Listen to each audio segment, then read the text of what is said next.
Good morning, guys. Today in this class we're going to be changing the oil on a 1971 Chevy C20. It's pretty much the engine and chassis right now, but it's a perfect demonstration piece. See you in a minute. Before we start, I want to make sure you're always set up before you start any project. Today we're using a funnel. We got some shop towels. We have a 13mm wrench to remove the drain plug, a ratchet and extension just in case we got to use the oil filter socket. We have a standard size and style oil filter wrench and a torque wrench so we can torque our drain plug with a 13mm socket. We also have the appropriate filter so that we can replace our filter, and then I use some gloves because it's not good to get oil on your hands. This is an oil drainer. This will collect oil when we're doing an oil change. This is a learning facility, so we're going to reuse the oil in this pan and pour it back into the same engine and use that for our instruction. Before I start any oil change, I always want to check the oil level. So I'll be removing the dipstick, checking the level to verify that it's normal. If it's low, I would want to make a note on my work order. If it's high, I would want to make a note on my work order. This one here is right at the low line. We kind of keep it there because, again, this is a school vehicle, and we try to be resourceful and not waste our resources. Before any oil change, I also remove the oil cap. This is going to help the oil drain out of the crankcase. And if we were working on a real vehicle, the oil cap would go on the latch for the hood so that you can't close the hood until you put the cap on. We're going to go ahead and raise this up so that we can do the oil change.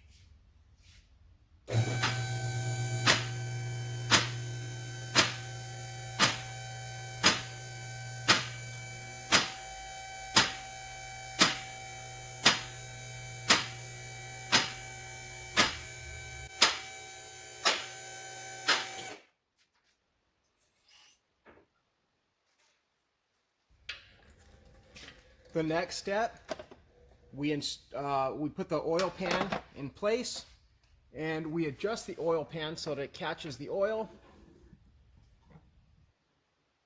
Once that's in place, we can loosen the drain plug. Looking up at a vehicle, it's easy to rotate the drain plug the wrong direction. We want to make sure we're always going counterclockwise.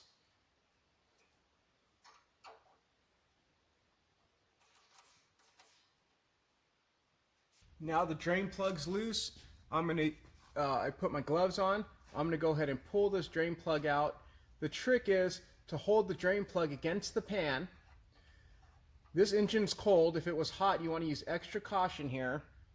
And I'm slowly gonna make sure I'm lined up, and then I pull my plug. Now that oil looks a little milky. This engine once had a intake manifold leak, and it leaked some water into the engine oil, and when water combines with engine oil, it creates a milkshake type substance. For this example, we're going to go ahead and reuse the oil this time. On the next run, I'll go ahead and put some new oil in it. While the oil is draining, the next step is to remove the oil filter. Sometimes the oil filter can be extremely tight. In this case, we're going to try first with a strap wrench. So what we want to do is set our strap wrench in place so that when we rotate the strap wrench, it rotates in the counterclockwise direction and gets tighter on the filter. And as I push, that strap wrench will grip the filter and start to turn it.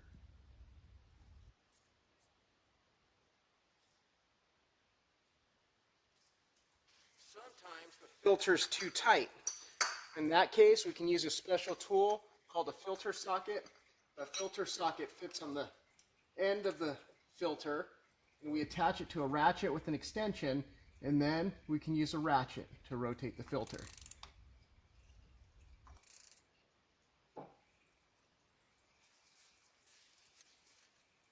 You want to make sure your pan is lined up, and we're going to go ahead and drain the filter.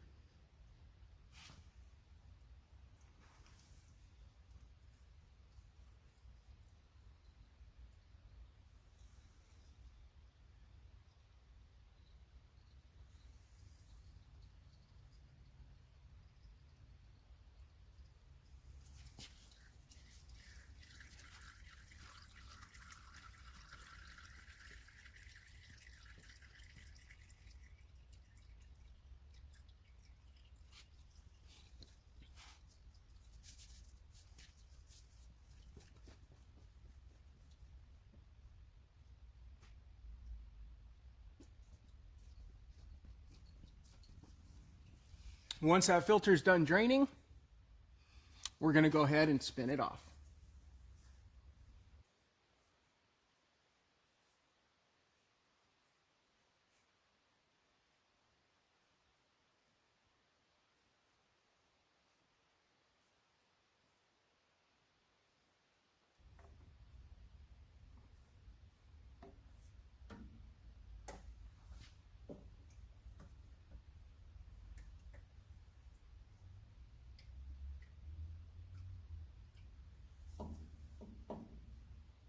The filter's still going to have a lot of oil in it, so I like to drain out as much as I can in the pan before I move the filter to a workbench. If that tips over, it's going to make a mess. While we're waiting for the oil to finish draining, we always want to look at the gasket surface where the filter belongs. Make sure the old gasket came off. And the recommendation before you put the new filter is to always take a little clean oil and put some clean oil on the gasket of the new filter. So in this example, I'm going to go ahead and just use a drop of oil from the engine, put it on the new filter.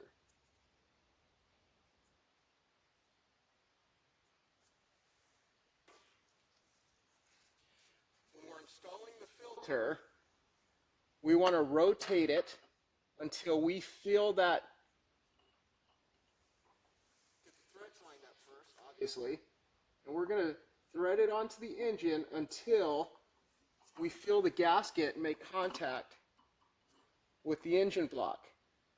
There's our contact point. Once it makes contact, we're going to turn it an additional 2/3 to 3/4 of a rotation. So what I do is I try to identify a spot.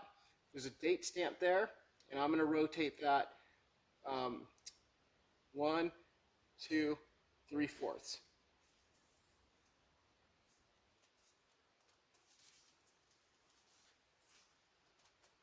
We're at about half. I'll use a shop towel for a little extra.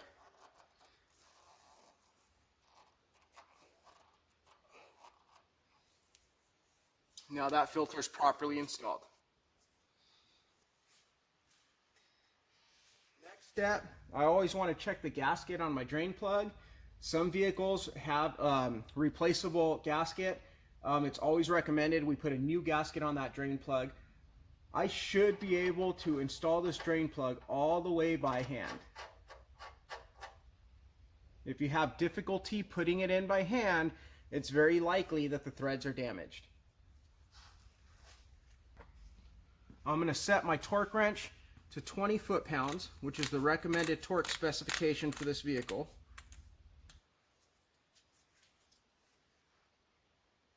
I've installed my socket. I'm going to wipe that last drop off of the pan. Push the pan out of the way. And I'm going to go ahead and torque it. Listen closely for the click.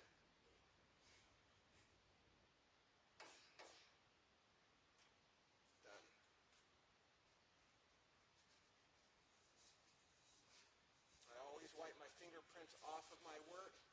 I don't want people to think I'm a messy.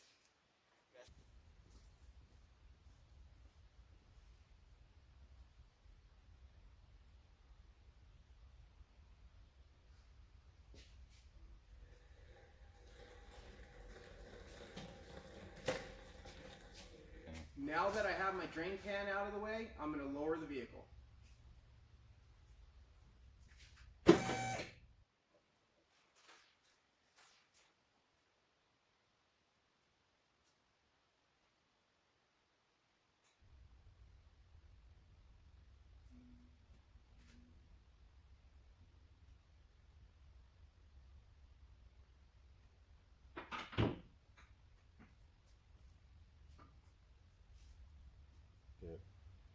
This is what Milkshake oil looks like.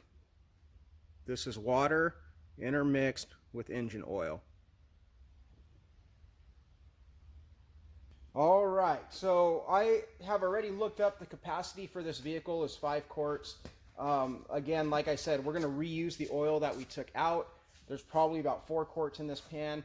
We're going to pour it in, On the next run, we're going to put clean new oil in it because that's what this engine needs. And like I said, we had an intake leak in the past that caused the Milkshake. So I'm going to go ahead and pour the oil back in.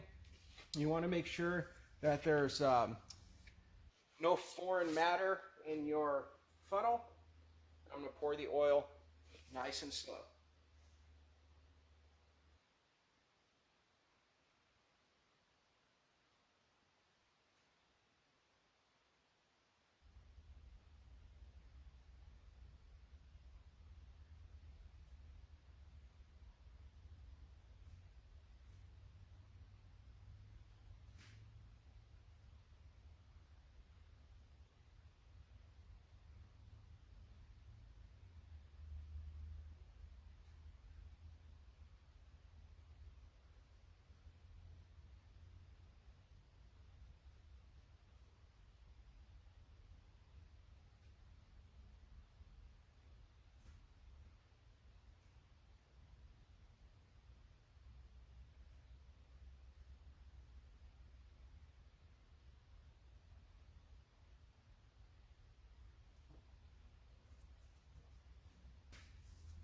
When I remove the funnel, it's a good idea to take a shop towel just to catch any drips and place that funnel right in the shop towel.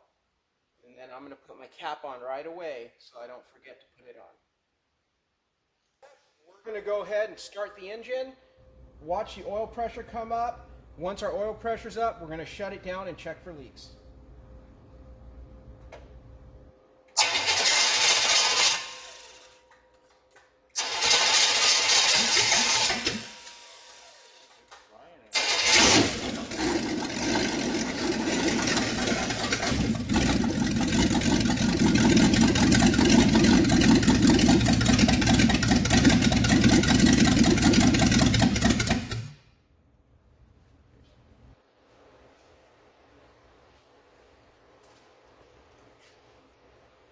After we run the engine, we're going to go ahead and poke our head underneath, check for leaks.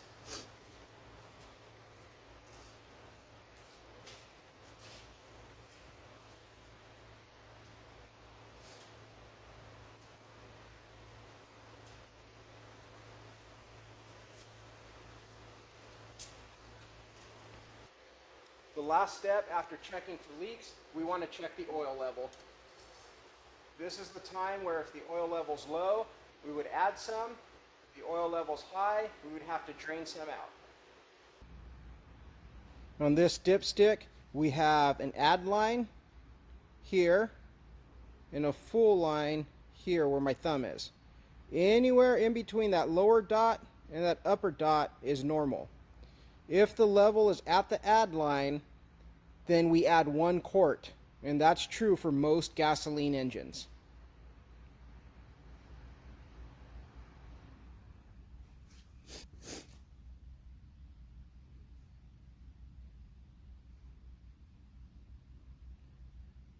Our engine oil is in the normal range. We could add maybe about a half a quart if you wanted it to be exactly full, or this is perfectly safe to drive.